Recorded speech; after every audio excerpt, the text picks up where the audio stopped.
안녕하세요. 오늘은 15억짜리 아파트를 노린 아들과 며느리에게 재산을 빼앗기지 않기 위해 시골 산속으로 간 김순자님의 사연입니다. 힘드신 상황에서도 정말 침착하게 대처하고 아들과 며느리에게 배로 돌려주었다고 하는데요. 어떤 이야기일지 바로 들어보도록 하겠습니다. 안녕하세요.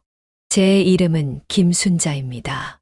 올해로 65살이 되었고 서울의 변두리 동네에서 30년 동안 작은 칼국수 식당을 운영하며 살아왔어요. 젊었을 적 남편을 사고로 잃은 저는 아들을 혼자 키우면서 안 해본 일이 없었습니다. 미싱 공장에서 일을 해보기도 하고 우유 배달을 해보기도 하고 아들을 등에 업고서 식당 일을 하기도 하고 모두 다 처음 해보는 일이고 서툴렀던지라 실수도 참 많이 하고 욕도 참 많이 먹었습니다. 하지만 식당 일을 하면서 저를 딸처럼 여기며 챙겨주신 사장님 덕분에 옆에서 많은 것들을 배울 수 있었어요. 음식을 하는 법부터 시작해서 어떻게 하면 일을 잘 할 수 있는지까지 살아가는데 필요한 모든 것들을 제게 알려주셨습니다.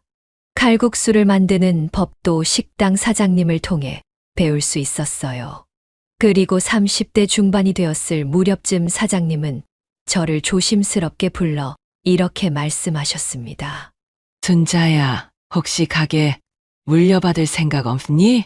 네, 무슨 말씀 하시는 거예요, 사장님? 제가요? 그래, 나는 어차피 결혼도 안 했고 자식도 없고 내가 요새 몸이 영 예전 같지가 않아서 말이야. 근데 너도 알다시피 내가 이 가게를 어떤 마음으로 운영했는지 알잖니. 그래서 다른 사람에게 인수를 해주려니 마땅히 넘겨줄 만한 사람도 없고 생판 모르는 남한테 넘겨주자니 또 아쉽고 그러다 보니 네가 번쩍 생각이 나더라고. 너라면 나처럼 진심으로 이 가게를 운영해 줄 것 같아서 말이야. 어때? 제가 정말 이 가게를 물려받아도 괜찮을까요? 사장님의 청춘을 담아 운영해 오신 가게잖아요.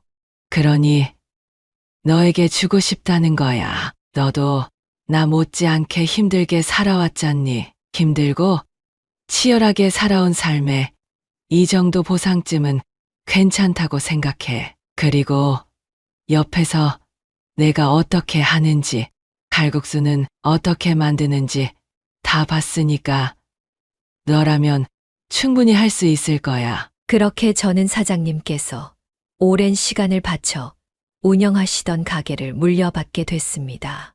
사실 처음에는 무척이나 작고 허름한 가게였어요. 그리고 단골 손님분들은 사장님이 바뀌었다는 이유와 밖에 칼국수의 맛이 낯설다는 이유로 발길을 끊어버리는 경우도 종종 일어났습니다. 그런 걸 보면 조금 속상하기는 하더라고요. 사장님이 일궈내신 걸 내가 괜히 망치는 건 아닐까 싶은 생각도 들었죠. 하지만 포기하지 않고 주저앉지 않고 최선을 다한 덕분인지 줄어들던 손님들이 다시 하나둘씩 늘어났고 결국 나중에는 가게를 확장하며 안정적으로 영업을 할 수 있었습니다. 그렇게 오랜 시간 안정적으로 가게를 운영해 온 덕분에 대출 없이 오직 제 돈으로 서울의 15억짜리 아파트도 마련하게 되었죠. 제가 그 아파트를 제 명의로 샀을 때 그 기쁨이 얼마나 컸는지 모릅니다. 30년 동안 가게를 운영하며 흘린 땀과 눈물이 고스란히 묻어있는 집이었으니까요. 힘들게 키웠던 아들도 질풍노도의 시기조차 겪지 않은 채로 반듯하게 잘 자라줬습니다. 그리고 30쯤에 결혼하고 싶은 사람이 생겼다며 제게 소개를 시켜주더군요. 떨리는 마음으로 처음 마주한 며느리는 아들과 참 잘 어울리는 배필이었습니다. 단아하고 차분한 매력이 있는 사람이었죠. 게다가 싹싹하기까지 했으니 제 마음에 안 들 리 없었습니다. 아들과 며느리가 한 식탁에 앉아있는 모습을 보니 괜히 마음이 싱숭생숭하더군요. 코를 질질 흘리며 제 등 뒤에 업히기 일쑤였던, 제게는 마냥 어리기만 했던 아들이 언제 저렇게 커서 결혼할 나이가 됐는지, 그만큼 세월이 많이 흘렀구나 싶은 생각도 들었고, 남편이 살아있었다면 더 좋았을 텐데 하는 생각도 들었어요. 그렇게 양가 상견례도 마무리하고 혼주 한복도 맞추면서 결혼식을 위한 준비를 모두 끝마쳤습니다. 그리고 결혼식 하루 전, 저는 아들 몰래 며느리를 집 근처 카페로 불러냈어요. 제가 따로 준비한 선물을 주고 싶어서였죠. 며느리는 제가 만나자고 이야기를 꺼내자마자 몇 분 지나지 않아 약속 장소에 도착했습니다. 어머, 너 뛰어온 거니? 천천히 와도 되는데. 어머님께서 기다리고 계실 텐데 어떻게 천천히 올 수 있겠어요. 머리털 휘날리게 뛰어와야죠. 그런데 어머님, 무슨 일로 저랑 둘이 만나자고 하셨어요? 무슨 일 있으셔요? 아니, 무슨 일은 그런 거 아니고 너한테 주고 싶은 게 있어서. 자, 받아라. 저는 며느리에게 웃으며 제가 준비한 선물을 건넸습니다. 며느리는 선물을 받자마자 두 눈을 휘둥그렇게 뜨며 떨리는 목소리로 제게 묻더군요. 어머님, 이게 다 뭐예요? 이거는 앞으로 너희 둘이 살 집 전자키야. 요즘은 아파트 현관문에 도어락 달면 전자키도 별도로 주더라. 집 비밀번호는 우리 민호 생일이니까 그렇게 알아두면 되고, 이 반지는 우리 집 가족이 된 기념으로 내가 주는 선물. 너희 미래를 위해서 시엄마가 주는 선물이다 생각하고 감사한 마음으로 받아줬으면 좋겠어. 부담스럽거나 불편한 건 아니지. 그럴 리가요, 어머님. 저 지금 눈물 날 것 같아요. 너무 감사해서. 이렇게 집을 해주실 거라고는 생각도 못하고 있었는데. 그리고 이 반지도 너무 예뻐요, 어머님. 저희 정말 잘 살게요. 그리고 앞으로 어머님께도 정말 좋은 며느리가 될 수 있게 노력할게요. 정말 감사해요, 어머님. 며느리의 진심 어린 말에 괜히 가슴이 뭉클해지는 것 같았습니다. 우리 아들이 참 보는 눈이 있구나 싶었죠. 그렇게 아들과 며느리는 모두의 축복 속에서 웨딩마치를 올렸습니다. 아들이 결혼하고 딱 6개월까지는 어떤 문제도 없이 행복하기만 했어요. 아들과 며느리는 정말 시도 때도 없이 집으로 찾아왔습니다. 맛있는 게 있으면 항상 같이 먹자며 찾아왔고, 어느 날 밤에는 같이 야식을 먹고 싶다면서 찾아오기도 하고, 젊은 나이임에도 애교 많고 살가운 며느리를 저는 친딸처럼 예뻐했어요. 그리고 늘 버릇처럼 아들에게 이렇게 이야기하곤 했습니다. 민호야, 너는 정말 결혼 잘 한 줄 알아. 우리 정현이 같이 애교 많고 싹싹한 며느리 없다. 엄마 친구들한테도 맨날 자랑해. 우리 며느리가 이렇게 나한테 잘한다면서. 진짜 볼수록 신기하다니까요. 둘이 전생에 모녀가 아니었나 하는 생각도 들고. 어머님이 얼마나 좋으신 분인데. 당연히 잘해야지. 어디서 봤는데 며느리는 시어머니한테 제2의 자식 같은 존재라고 했어. 나도 어머님한테 그런 존재가 되려고. 며느리는 참말을 예쁘게 하는 사람이었어요. 같은 말이라도 더 듣기 좋게 하는 재주가 있었죠. 이렇듯 제게 참 살갑게 굴던 며느리는 딱 결혼한 지 6개월이 지난 시점에서부터 점점 다른 사람이 되어가기 시작했습니다. 어느 날 주말에 함께 식사를 할 때였어요. 아들과 며느리에게 정성을 들여 칼국수를 끓여줬었는데, 며느리가 국물을 한 입 먹더니 인상을 확 찌푸리는 겁니다. 아가, 왜 그러니? 국물이 짜? 아니면 좀 싱겁나? 아니요, 그게 아니라 어머님. 솔직하게 말씀드릴게요. 어머님 칼국수. 이제 조금 물리는 것 같아요. 그 말을 듣는 순간 얼굴이 확 달아오르는 것 같았습니다. 제가 해준 음식이 최고라고 맛있게 먹던 며느리였는데, 제가 만들어준 칼국수가 질린다니. 좀 민망하기도 했지만 다르게 생각을 해보면 가끔 가다 한 번 먹어야 맛있지. 자주 먹으면 저라도 물릴 것 같더라고요. 아이고, 그래.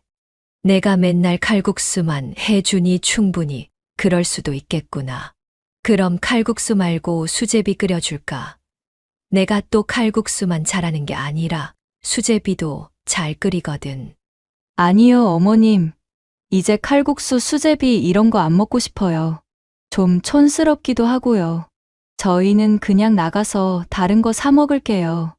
며느리는 그렇게 말하면서 정성껏 만들어 둔 칼국수를 곧장 음식물 쓰레기통에 갖다 버렸습니다. 그제서야 가슴이 철렁 내려앉는 것 같더군요. 아무리 촌스럽고 질린다고 해도 그렇지. 사람 눈앞에서 저렇게 당당하게 내가 만든 음식을 쓰레기통에 버리다니. 더 놀라웠던 건 아들의 한마디였습니다. 어머니, 그러게 그냥 밖에 나가서 식사하시지 그러셨어요. 요즘은 칼국수나 수제비 같은 것보다 맛있는 음식이 얼마나 많은데요. 고기도 있고 돈가스도 있고 어머니 가게 30년 동안 잘 되고 있는 건 아는데요. 저의 입맛에는 이제 안 맞아요. 다음부터는 집에서 뭐 해줄 생각 마시고 집에서 먹어요. 집에서. 이만 가볼게요. 아들마저 저렇게 이야기를 하니 참 속이 상하더군요. 저는 그날 하루 내내 애써 아무렇지 않은 척했지만 속에서는 알 수 없는 분노와 슬픔이 잔뜩 뒤섞여서 쉽게 잠을 이룰 수 없었습니다. 그리고 한 달 정도의 시간이 흘렀을 무렵 저는 오랜만에 아들네 집에 반찬을 만들어 찾아갔습니다. 그런데 그때도 며느리의 태도는 평소와 달랐어요. 항상 제가 오면 어머니 하며 안겨오던 며느리였는데 그날은 문을 열 때부터 표정이 영 심상치가 않더라고요. 어머님, 오실 거면 연락이라도 좀 하고 오시지. 갑자기 어쩐 일이세요? 민호한테 이야기 못 들었니? 오늘 너희한테 반찬 갖다 주러 잠깐 들린다고 했었는데. 맞다. 내가 말하는 걸 깜빡했네. 그런 일이 있으면 진작에 말하라니까. 그런데 어머님, 이제 굳이 번거롭게 반찬 안 갖다 주셔도 괜찮아요. 저희 앞에 반찬 가게에서 사 먹거든요. 예. 반찬 가게에서 만들어 주는 거랑 시엄마가 만들어 주는 거랑 수준이 같니? 너희 김치도 사서 먹는다면서. 예. 뭐 가격이 그렇게 크게 비싸지는 않으니까요. 돈 주고 사서 먹는 것보다 내가 직접 담근 김치가 더 맛있을 거야. 너 결혼 전에 우리 집 처음 인사 왔을 때 기억나니? 너 그때 김치 잘 먹었던 게 생각이 나서 이번에 한 통 담아왔다. 우리 가게 손님들도 맛있다고 2번, 3번 리필하는 김치야. 제가 이렇게 너스레를 떨며 말하자 며느리는 떨떠름한 표정으로 김치통을 열어 김치를 확인했습니다. 그리고 냄새를 킁킁 맡아보더니 제게 이렇게 이야기를 하더군요. 어머님, 제가 이 김치를 맛있게 먹었었다고요? 그때 먹은 김치랑은 냄새 자체가 다른데요. 무슨 소리 하는 거니? 그때 그 김치도 내가 직접 만든 거고 그것도 내가 직접 만든 건데 안에 들어가는 속재료 하나 바뀐 거 없는데 무슨 냄새가 다르다는 거야. 그리고 이거 식당에서 사용하시는 김치라고 하셨죠? 그럼 관리도 잘 안 됐을 테고 위생이 걱정되는데요, 어머님. 그냥 김치는 사서 먹을 테니까 가지고 돌아가 주세요. 예. 우리 가게에서 이거 먹고 탈난 사람 한 명도 없었어. 신선도는 내가 직접 보장하는 부분이기도 하고 그리고 반찬 가게이나 홈쇼핑에서 사 먹는 김치는 뭐 깨끗한 곳에서 만들어지는 줄. 아니? 너 말 참 이상하게 하는구나. 어머님 모르시는구나. 요즘은 위생 관리 기준이 높아졌잖아요. 집에서 만들어진 거나 식당에서 밥상에 내지는 것보다는 믿을 수 있는 브랜드나 가게에서 사는 게 더 안전하죠. 그리고 솔직히 이 김치가 손님상에 올라갔다가 남은 김치인지 저희가 어떻게 알겠어요, 어머님. 옆에서 아들이 저희의 대화를 듣고 있었지만 꿀먹은 벙어리처럼 아무런 말도 하지 않고 그저 김치를 바라보기만 했습니다. 순간 억울한 마음이 들었던 저는 아들을 향해 물었죠. 예, 민호야. 어릴 때부터 엄마 김치 먹고 자라온 네가 직접 말해봐라. 엄마가 담근 김치가 그렇게 위생적으로 문제가 될 만한 김치야? 반찬 가게나 홈쇼핑에서 사 먹는 김치가 훨배 나을 정도니? 억울함 가득 담긴 제 물음에 아들은 어색한 웃음을 지으며 말했습니다. 아이, 우리 어머니 또 왜 그러실까? 그냥 어머니 힘드실까봐 일부러 이렇게 말하는 거지 별 뜻 없어요. 너무 마음에 담아두지 마셔요. 그리고 김치는 도로 가지고 가시는 게 좋을 것 같아요. 그 말을 듣는 순간 눈에 눈물이 맺히더군요.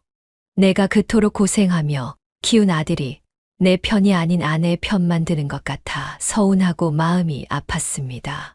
아니, 그보다도 더 마음이 아팠던 건 제가 직접 만들어준 음식을 불량한 음식으로 취급을 하는 것이었어요. 그리고 그날 저녁, 며느리가 저한테 전화를 걸어왔습니다. 어머님, 드릴 말씀이 있어서 전화드렸어요. 저는 오후에 있었던 일에 대해 사과라도 하려나 싶어 기다리고 있었습니다. 그런데 웬걸요? 사과는커녕 제게 이런 말을 하는 겁니다. 아까도 말씀드렸지만 이제부터는 반찬 안 해오셨으면 좋겠어요. 어머님께서 아무리 유명한 식당을 운영하고 계신다고 하더라도 밑반찬 같은 건 솔직히 믿고 먹을 수가 없을 것 같아요. 요즘 식당 위생도 안 좋다는 소문도 있고 반찬을 재활용한다는 이야기도 많이 들리고 그러니까 앞으로 어머님이 음식을 해주신다든지 반찬을 만들어 주신다든지 하는 일은 없었으면 좋겠습니다. 저희 남편이랑 오랫동안 이야기해서 내린 결정이에요.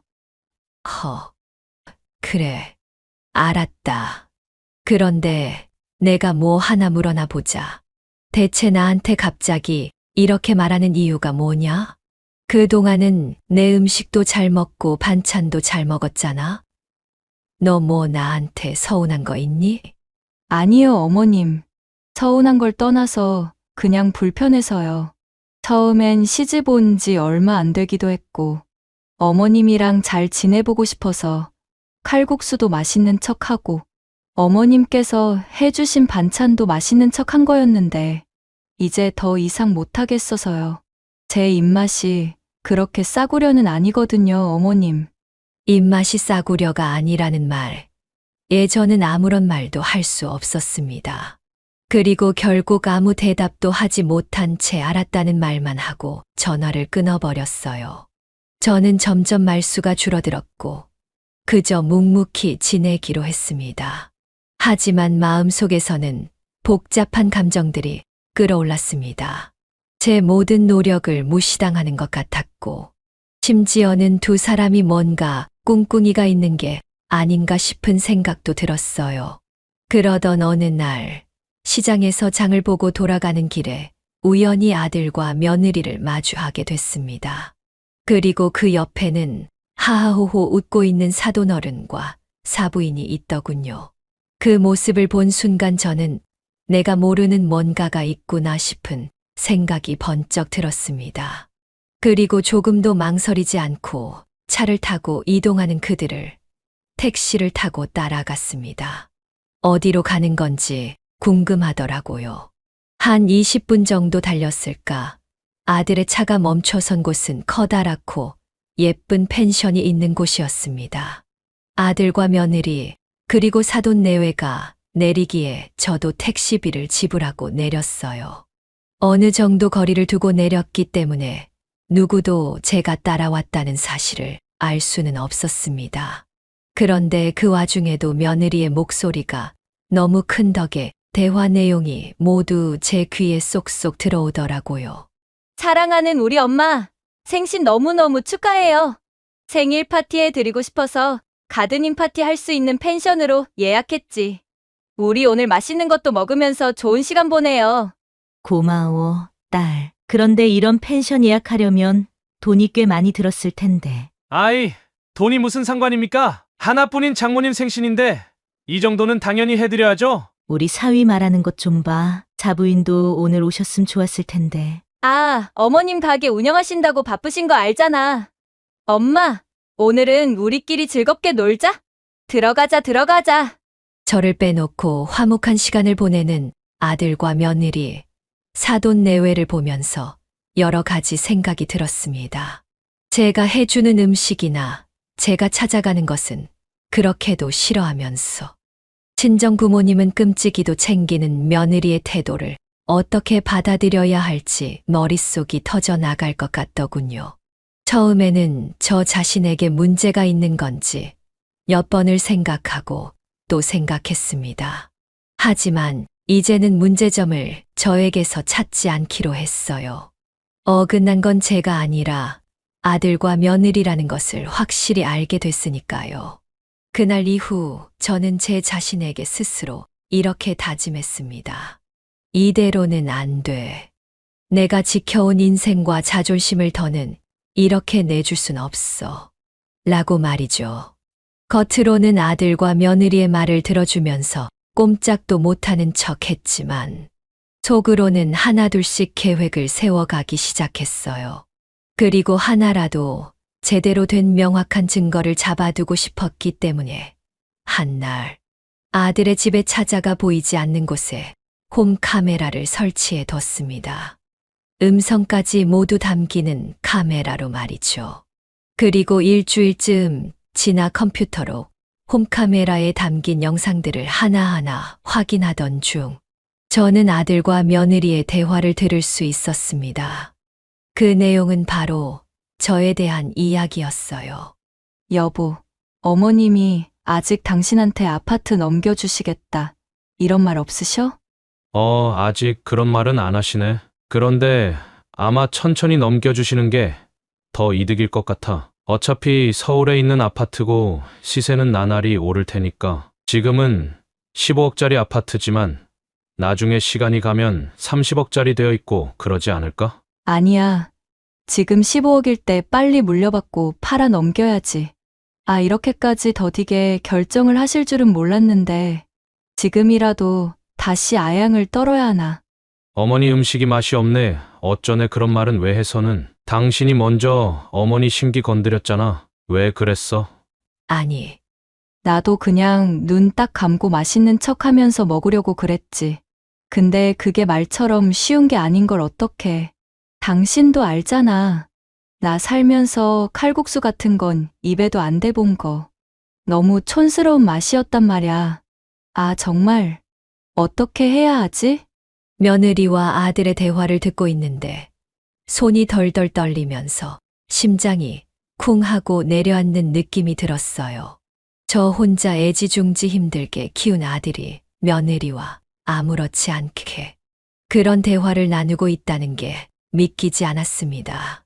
하지만 겨우겨우 정신과 마음을 다잡으며 이제는 어설프게 말고 제대로 행동해야 한다고 결심했죠. 아들과 며느리는 제가 가지고 있는 서울의 15억 아파트를 노리고 있는 것 같았습니다. 제가 아주 당연하게도 본인들에게 그 아파트를 물려줄 거라고 생각을 하는 것 같더라고요. 이제는 그 착각 속에서 빠져나올 수 있게 대비를 해야 했습니다. 그리고 다음 날 저는 친구의 소개로 알게 된 변호사를 찾아가 저희 상황에 대해 하나부터 10까지 숨김없이 낱낱이 털어놓았습니다. 저는 지금 서울에 15억짜리 아파트를 소유하고 있어요. 그리고 칼국수 가게를 운영하고 있고요. 아파트와 가게가 저희 전 재산인데 아들과 며느리가 제가 가지고 있는 아파트를 탐내고 있는 것 같습니다. 저는 괘씸해서라도 그 아파트를 아들, 며느리에게 주고 싶지 않아요. 어떻게 대처를 해야 할까요? 아이고, 그동안 마음 고생이 많으셨겠어요. 종종 이런 경우를 보곤 합니다. 우선 지금 제일 중요한 건 의뢰인님께서 가지고 계시는 재산을 지키는 것이 가장 중요한데요. 저랑 앞으로 천천히 계획을 좀 세워나가 보시죠. 변호사님은 아주 친절하게 제게 여러 가지 방안을 제시해 주었습니다. 저는 그 중에서도 가장 안전한 방법을 선택하기로 했어요. 그 중 첫 번째 방법이 아들과 며느리가 차마 예상조차 할 수 없는 시골 마을에 새로운 보금자리를 마련하는 것이었습니다. 거처를 옮겨야 했기에 가게는 무기한 휴업에 들어가게 됐고 그 누구에게도 알리지 않은 채 조용히 짐을 싸서 새롭게 마련한 보금자리를 찾아 떠나게 됐어요. 사실 시골 생활이 익숙하기만 한 것은 아니었습니다. 처음에는 그저 낯설고 외롭기만 했어요. 아침이면 시골 특유의 흙냄새, 풀냄새, 그리고 새소리와 함께 일어날 수 있었지만 도시에 있을 땐 당연하게 여겼던 편의점과 같은 시설과 길을 지나다닐 때마다 늘 들려왔던 사람들의 수다 소리, 그리고 차가 지나다닐 때마다 시끌벅적한 소음이 그립기도 했어요. 그래도 이왕 이사를 왔으니 적응은 해야겠다는 생각에 천천히 산책을 하다가 조그마한 슈퍼가 있길래 들어갔는데 계산대에 앉아 계시는 어르신께서 웃으며 저를 맞이해 주셨습니다. 어서 오슈. 문 연지 한참이 됐는데 이제야 첫 손님이 오셨네. 그런데 이 동네에서는 못 보던 얼굴인데 이사 왔수? 네, 얼마 전에 여기로 이사 왔어요. 서울에서 왔고요.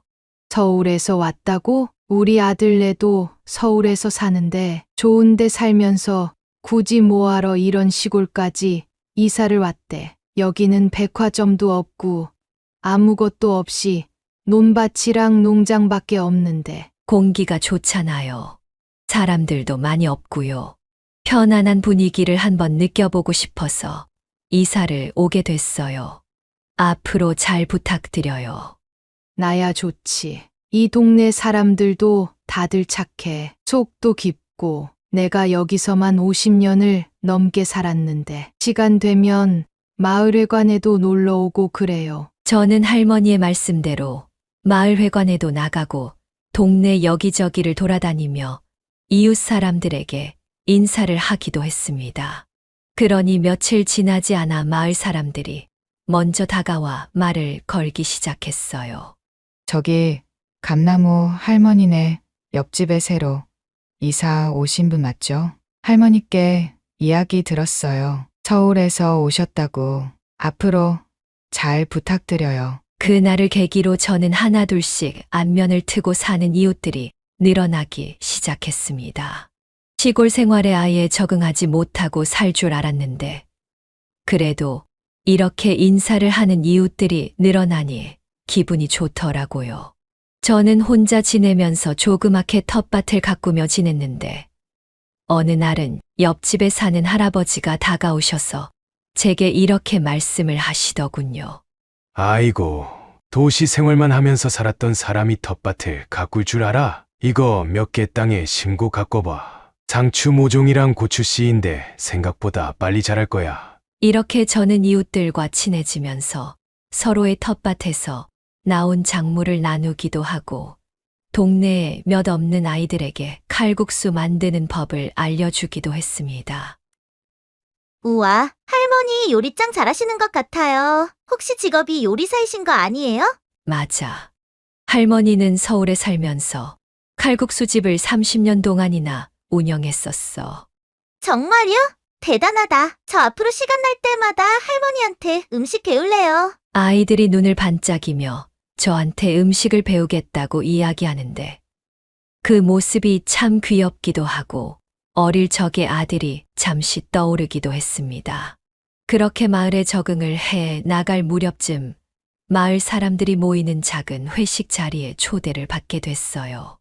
이곳에 사는 이웃들은 한 동네에서 몇십 년 동안 서로 얼굴을 보며 살아온 사이였기에 이렇게 자주 모여 같이 맛있는 음식을 먹으면서 시간을 보낸다고 하더라고요. 자, 이제 우리 마을에 제대로 뿌리를 내린 순자 씨. 여기 와서 살아보니 어때요?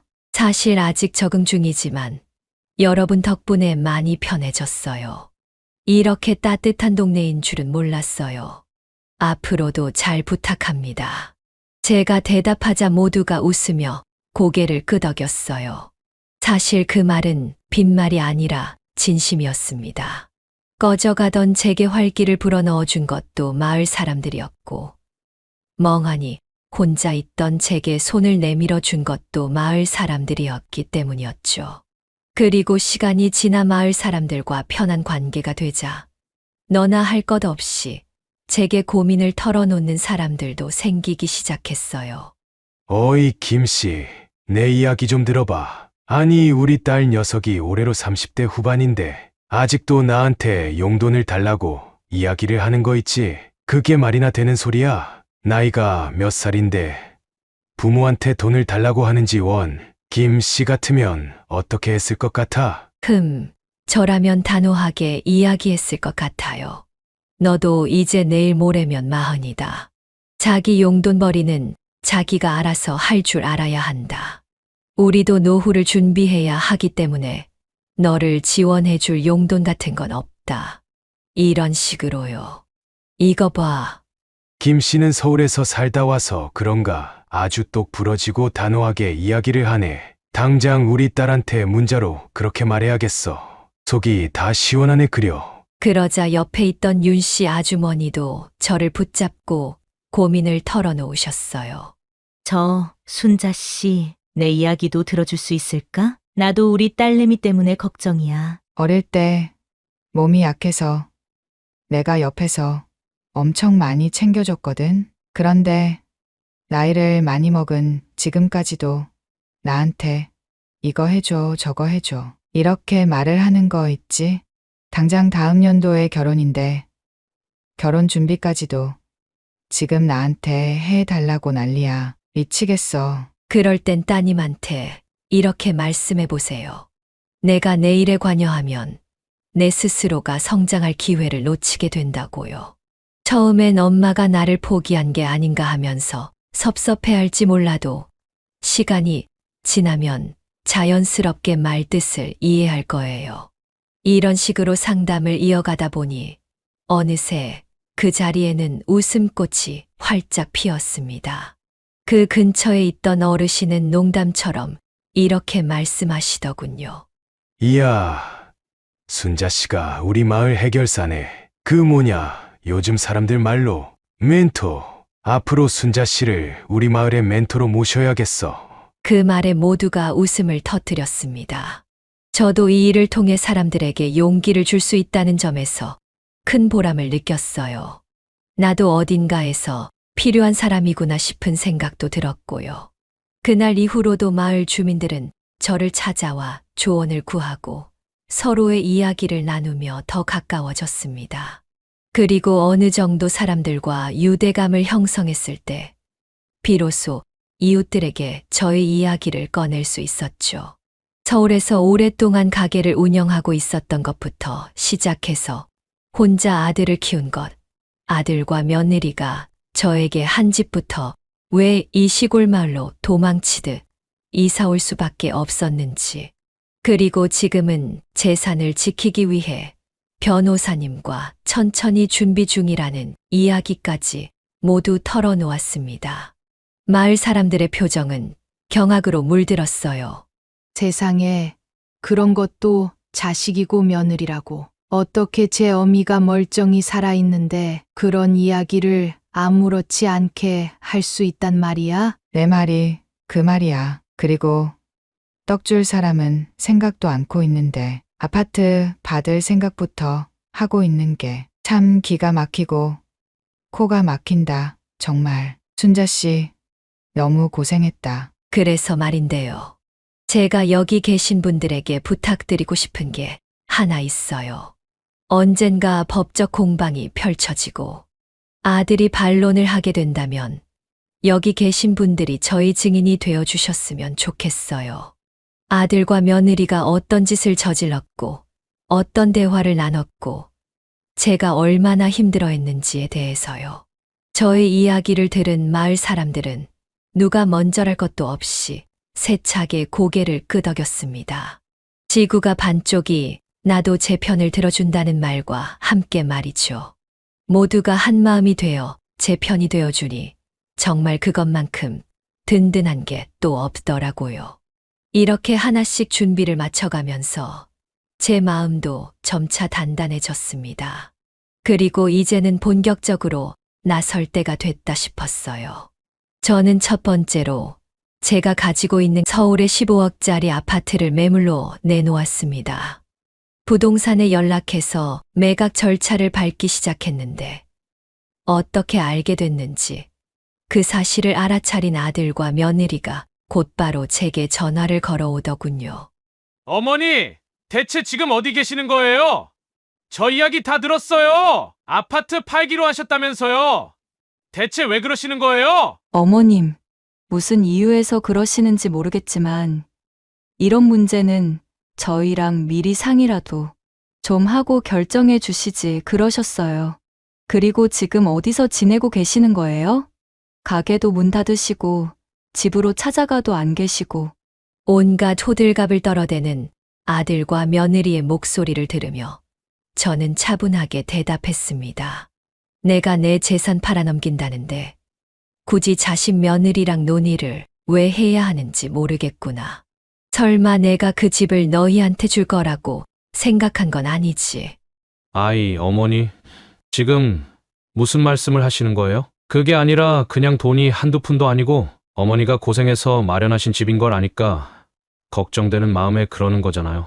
아무튼 저희 만나서 이 문제 같이 이야기해봐요. 지금 어디 계세요? 아들은 어떻게든 저를 설득해 보려 애썼지만 제 마음은 이미 너무나도 단호했습니다. 그들이 더 이상 저를 마음대로 휘두르게 두고 싶지 않았기도 하고 또 괘씸하기도 했거든요. 그래서 끝까지 제가 어디서 지내고 있는지를 말해주지 않은 채 전화를 끊어버렸습니다. 그리고 며칠 후 아들은 다시 제게 전화를 걸어왔어요. 어머니, 아무리 생각해도 이해가 안 돼서요. 왜 이렇게 갑자기 모든 걸 갑작스럽게 결정 내리시는 건지 모르겠어요. 저희가 뭘 잘못한 게 있음 잘못한 게 있다. 마음에 안 드는 게 있음 마음에 안 드는 게 있다고 말씀을 해주셔야 저희도 그걸 알고 고치고 어머니 마음을 헤아리려고 할 텐데 혼자서 모든 걸 결정하시니까 저희도 너무 혼란스러워요. 솔직히 저희 여태까지 어머니한테 정말 잘했잖아요. 나한테 잘했다고 너희가 가슴에 손을 얹고 하늘을 우러러보면서 맹세할 수 있니? 나는 단 한 번도 너희가 나를 위해 뭔가를 했다고 생각한 적이 없는데 나한테 뭘 잘했는지 어디 한번 이야기나 들어보자. 조화기 속에는 정적만이 흘렀습니다. 아들은 당연히 아무 말도 하지 못했습니다. 저한테 잘한 게 아무것도 없었으니까요. 그 순간 수화기 너머로 며느리의 목소리가 어렴풋이 들려왔습니다. 통화 다 끝났어? 어머님이 뭐라고 하셔? 집 안 판다고 하셔? 조용히 해. 아직 전화 안 끊었으니까. 아직도 통화 중이야? 아, 진짜 답답하다. 왜 그렇게 고집을 피우시는 거야? 이럴수록 우리만 힘들어지는데 빨리 무슨 수를 써서든 당신이 어머님 설득시켜. 정말 어이가 없어서 말이 안 나오더군요. 미안하다고 죄송하다고 솔직히 말해도 봐줄까 말까였는데 전화를 하고 있다는 걸 뻔히 알면서 저런 식으로 이야기를 하다니. 저는 며느리의 말을 들은 순간 고민도 하지 않고 전화를 끊어버렸습니다. 결국 아들과 며느리의 불만은 이내 법정 싸움으로까지 이어지게 됐어요. 대체 어떻게 이야기를 한 건지는 모르겠다만 저를 치매 환자로 몰아가더군요. 그래서 제가 제 정신이 아닌 상태로 본인들의 재산을 함부로 매각하려 한다고 신고를 한 모양이었습니다. 소식을 들은 저와 변호사님은 너무 어이가 없어 말이 나오지 않았어요. 변호사님, 이제 정말 갈 때까지 간 것 같은데요. 그러게요. 어떻게 자기 어머니를 상대로 이런 짓까지 할 수 있는지. 저도 변호사 생활 10년 넘게 했지만 이런 건 또 처음 봅니다. 일단 서류를 받아주고 재판까지 가는 걸로 봐서는 제출한 서류까지 전부 조작됐을 가능성이 커요. 어떤 서류를 제출했는지 확인하는 게 중요할 것 같습니다. 의뢰인분, 여기서 포기하실 거 아니시죠? 제가 포기를 왜 합니까? 이제 시작인걸요. 걱정하지 마세요, 변호사님. 저는 만반의 준비를 끝내고 변호사님과 함께 법원으로 출석했습니다. 그리고 저를 도와줄 마을 이장님과 친하게 지내는 이웃 어르신 두 분까지 함께 모시고 서울로 향했어요. 이렇게까지 해야만 했던 아들과 며느리가 도무지 이해가 가지 않았지만 이미 일은 벌어졌기 때문에 확실하게 해결을 봐야 했습니다. 이런 일이 두 번 다시는 일어나지 않도록 말이죠. 그날 저는 법원에 정신감정서와 함께 아들과 며느리가 제게 한 짓을 모두 증거로 제출했습니다. 그리고 판사님께 이렇게 말씀드렸어요. 판사님, 저는 정신이 멀쩡한 사람입니다. 치매에 걸리지도 않았고 서울을 떠나 시골 마을로 이사를 가서 사람들과도 아무 문제 없이 잘 지냈습니다. 아들 내외가 자기네 것이라 주장하는 15억짜리 아파트는 제 소유의 아파트입니다. 제 명의의 집을 제가 직접 팔겠다는 것이 법적으로 문제가 될 일은 아니지 않나요? 판사님, 저희 어머니는 치매 진단을 받으신 분이 맞습니다. 본인이 치매에 걸렸다는 사실을 부정하고 싶어서 거짓 증언을 하시는 거예요. 아이고, 우리 순자 씨가 자식 농사는 잘못 지었네. 어디 눈 똑바로 뜨고 거짓말을 해. 자네 어머니 정신 멀쩡한 거 우리가 다 봤는데 판사 양반, 저기 저 아들이랑 며느리라는 작자가 거짓말을 하고 있는 겁니다. 증거가 필요하면 우리가 다 대줄 수도 있어요. 판사님, 추가로 아들과 며느리가 피고인과 했던 통화 녹음 목록과 피고인이 아들의 집에 설치해 놓은 홈 카메라에 담겨 있는 녹음 내용, 장면들을 증거로 제출하겠습니다. 저는 아들, 며느리와 나눴던 통화 내용과 그동안 아들의 집에서 촬영했던 홈 카메라 장면과 녹취록 일부를 증거로 제출했습니다. 그제서야 판사님은 뭔가 잘못됐다는 것을 깨닫고 제게 아무런 잘못이 없다는 판결을 내리셨어요. 그리고 저희가 생각했던 상황이 맞았습니다. 아들은 부동산 문서를 조작해 저를 신고했던 거였더라고요. 그 말인 즉슨 이제 법적인 책임을 져야 할 사람은 제가 아니라 아들 내외가 됐다는 것이었습니다. 그렇게 재판이 끝나고 다 같이 나오는 길에 죽상을 쓰고 있는 아들과 며느리를 마주쳤습니다. 아들은 저와 눈이 마주쳤는데 뭔가 말을 하려다 주먹을 꽉 쥐며 고개를 돌렸고 며느리는 저를 매섭게 쳐다보며 제게 다가와 한마디를 던졌습니다. 어머님 정말 너무하시네요. 저희가 뭘 그렇게 잘못했다고 사랑하는 아들을 상대로 그렇게까지 하고 싶으셨어요? 며느리가 대놓고 따지듯 물었지만 저는 대꾸하지 않았습니다. 무시로 일관을 하는 것이 마음 편한 일이라고 생각했거든요. 한바탕 소동이 끝난 후 아파트 매각이 완료되었고 저는 매각 대금으로 15억 원을 손에 쥐게 되었습니다. 그리고 그중 14억 원은 저소득층 학생들을 위한 장학금으로 기부하기로 결정했어요. 제가 14억이나 기부를 하기로 결정했다는 사실이 마을에 알려지자 마을 사람들은 모두 제게 이렇게 말해줬습니다. 순자 씨, 그동안 마음 고생 많았는데 그 돈은 순자 씨를 위해서 쓰지 그랬어. 에이, 마음 고생은요.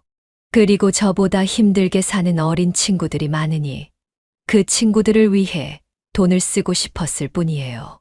필요한 곳에 돈이 쓰이면 기분 좋잖아요.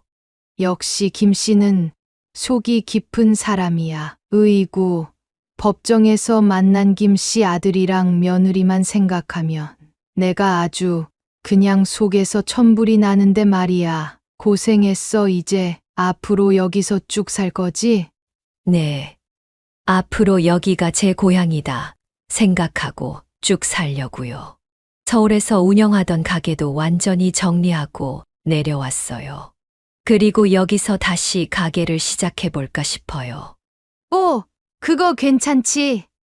마침 저기 읍내에 빈 가게가 하나 생겼다는 이야기를 들었는데 내가 도와줄게. 저는 그렇게 마을 이장님의 도움으로 읍내에 새롭게 칼국수 가게를 차리게 됐습니다. 사실 워낙 지역이 작았기에 장사가 잘 될까 싶었는데 생각보다 빠르게 입소문을 탔고 동네 사람들뿐 아니라 인근 도시에서 찾아오는 손님들로 북적이게 됐어요. 저희 가게를 찾아온 손님들은 모두 다 이런 칼국수 맛은 처음이에요. 라며 감탄했고 그런 손님들을 보면서 요리에 대한 자부심을 다시 한번 느낄 수 있었습니다. 그러던 어느 날 뜻밖의 일이 벌어지게 됐어요. 바로 지역 방송국에서 연락이 온 것이었죠.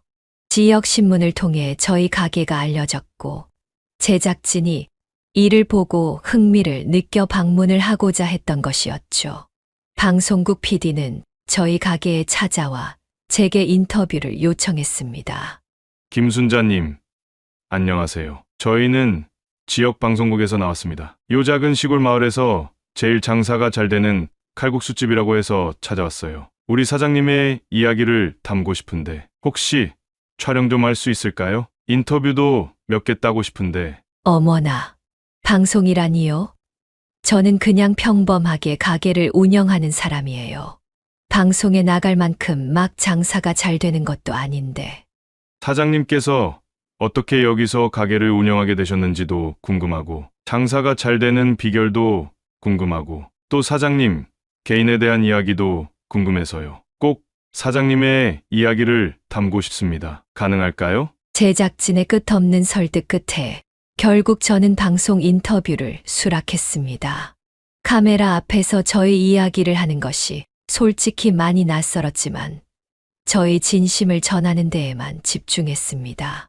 그리고 시간이 지나 저희 이야기가 방송된 후 저희 삶은 예상치 못한 변화를 맞이하게 됐어요. 제가 나온 방송을 본 사람들이 전국에서 응원의 메시지를 보내왔습니다. 특히 제가 기부했던 장학금 수혜자들의 가족들이 저희 가게로 찾아와서 감사 인사를 전하기도 했어요. 사장님, 방송 보고 찾아왔어요.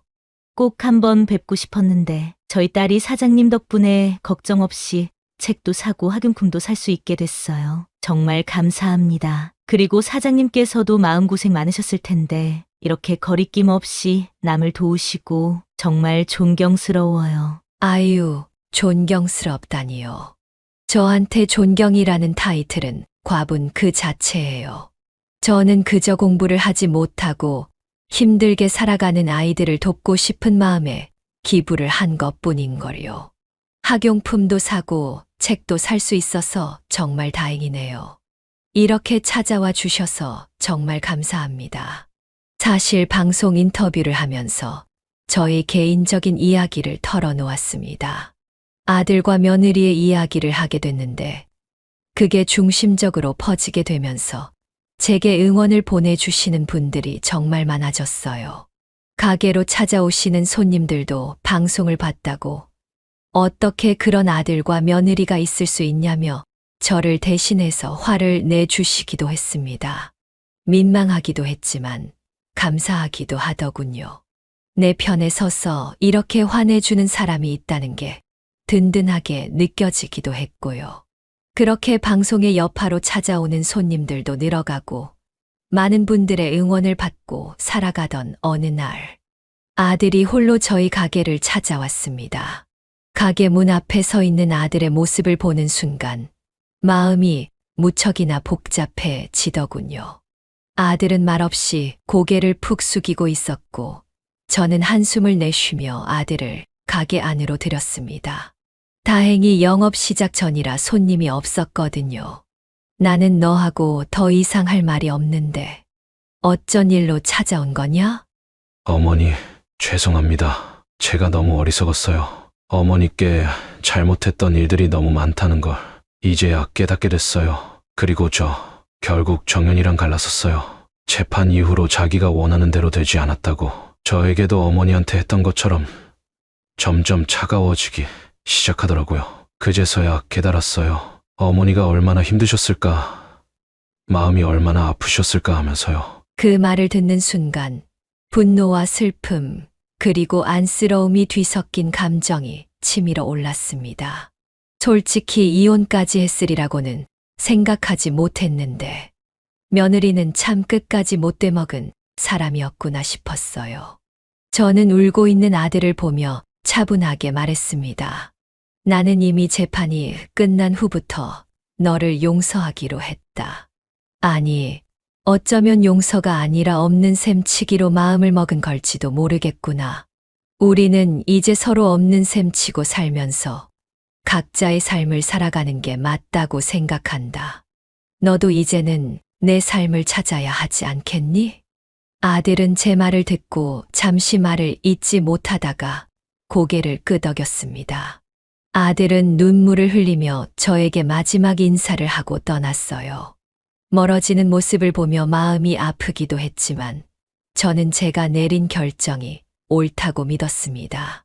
그 후로 저는 과거에 얽매이지 않고 제 삶에 집중하기로 했습니다. 동네 사람들과 함께 텃밭을 가꾸고 가게에서 일하며 매일을 바쁘게 보냈습니다. 장학금을 받은 학생들이 저를 찾아와 감사 인사를 전할 때마다 그들의 밝은 얼굴이 제게 큰 힘이 되었습니다. 이제는 그 아이들이 저희 새로운 가족이 된 것 같았죠. 그리고 자칭 타칭 마을의 고민 해결사로 활동하던 저는 효도하지 않는 자식 퇴치 프로젝트라는 것을 만들어 자녀 고민으로 밤잠 못 이루는 이웃들을 위해 멘토로 활약하게 되었습니다. 저희 가게 문을 열고 들어오는 이웃 사람들은 저마다 깊은 한숨을 쉬며 자신들의 이야기를 풀어놓곤 했어요. 아유, 순자 씨, 우리 아들 알지? 어제 갑자기 나한테 전화해서는 100만 원만 빌려 달라고 하는 거야. 그래서 내가 취업해라. 아니면 일용직이라도 해서 돈을 벌어라고 했더니 뭐라는 줄 알아? 자기는 일을 하지 않을 거래.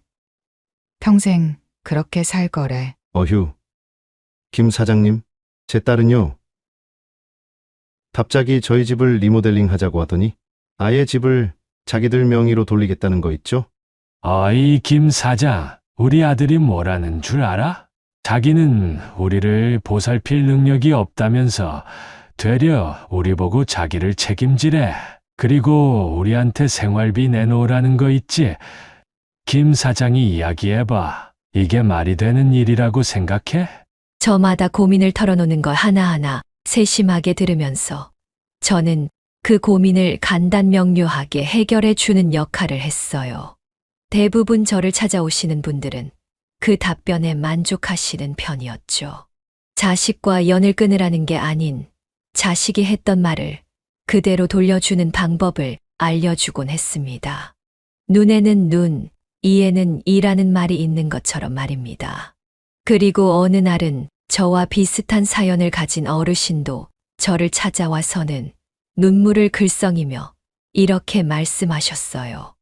요즘 우리 딸이랑 사이가 너무 멀어진 것 같아. 예전에는 이렇게까지 서먹하지는 않았는데 이제는 전화도 하지 않으려고 해. 도대체 내가 어떻게 해야 할까? 제가 겪어보니 가끔은 먼저 자식한테 마음을 열고 다가가는 것도 필요하더라고요. 다만 절대로 스스로를 희생하지 마세요. 관계를 회복하려면 서로가 노력해야 하는 겁니다. 아시겠죠? 그렇게 자식을 가진 이웃들과 이야기를 나누다 보면 가게 안은 울음과 웃음으로 가득 차곤 했습니다. 저는 저마다의 사연을 가진 사람들에게 힘이 되어 주는 일을 하며 제가 걸어온 길이 누군가에게는 용기와 위로가 될 수 있다는 사실에 큰 보람을 느끼며 살아가고 있어요. 마지막으로 저는 텃밭에서 직접 기른 채소로 칼국수를 만들며 제가 지원해 줬던 아이들과 함께 웃으며 잘 지내고 있습니다. 과거 아들로 인해 받았던 아픔은 이제 더 이상 절 흔들 수 없을 정도로 단단한 사람이 되었기도 해요. 제가 배운 건 딱 하나입니다. 진정한 행복은 돈이 아니라 따뜻한 마음에서 시작된다는 사실. 그것 하나로도 충분히 행복해질 수 있더라고요. 여러분들도 부디 아프지 않고 행복한 삶을 살아가시기를 바라며 사연을 마무리 지어보도록 하겠습니다. 제 이야기를 들어주셔서 진심으로 감사합니다. 네, 오늘 이야기는 어떠셨나요? 오늘 이야기를 듣고 어떻게 생각하시는지 어머님, 아버님의 생각을 댓글로 공유해주세요. 저는 또 다른 사연으로 찾아뵙겠습니다. 좋아요, 구독, 알람 설정을 통해 앞으로도 따뜻한 정을 나눌 수 있게 함께 해주세요. 어머님, 아버님의 삶의 지혜와 경험을 나눌 수 있는 통로가 되겠습니다. 오늘도 인생을 바꾸는 관점을 통해 사연을 들어주셔서 감사합니다.